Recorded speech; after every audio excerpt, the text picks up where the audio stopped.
Option में the most abundant element in earth crust. Earth crust में सबसे ज़्यादा मात्रा में पाए जाने वाले एलिमेंट कौन सा है? तो अर्थ क्रस्ट में अगर सबसे ज़्यादा मात्रा में एलिमेंट पाई जाती है वो ऑक्सीजन पाई जाती है। इस क्वेश्चन का आंसर होगा सी ऑप्शन। ऑक्सीजन का सबसे ज़्यादा एबंडेंट मात्रा में अर्थ क्रस्ट के अंदर यानी ऑक्सीजन अर्थ क्रस्ट में 46.60% में पाई जाती है। उसके बाद आपका सिलिकॉन का होता है। सिलिकॉन का कितना होता है? 27.70% की मात्रा में। उसके बाद आपका एल्यूमिनियम का होता है। एल्यूमिनियम का होता है 8.13%। उसके बाद आपका आयरन का होता है। आयरन को Fe से रिप्रेजेंट करते हैं। आयरन का 5 होता है 5% अर्थ क्रस्ट में। उसके बाद आपका कैल्शियम का होता है 3.63 होता है परसेंटेज। उसके बाद आपका सोडियम का होता है। सोडियम का आपका 2.83% होता है।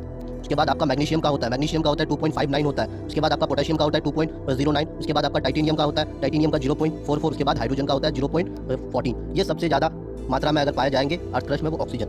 यदि यहाँ एलिमेंट होता, एलिमेंट की जगह यहाँ मेटल होता तो आप एल्यूमिनियम को टिक आउट करते, क्योंकि मेटल में सबसे ज़्यादा अर्थ क्रस्ट में एल्यूमिनियम पाए जाते हैं। उसके बाद आयरन पाए जाते हैं। क्योंकि यहाँ एलिमेंट लिखा हुआ है तो इस एलिमेंट में ऑक्सीजन सबसे ज़्यादा मात्रा में पाए जाते हैं अर्थ क्रस्ट के अंदर, जमीन के नीचे। उसके बाद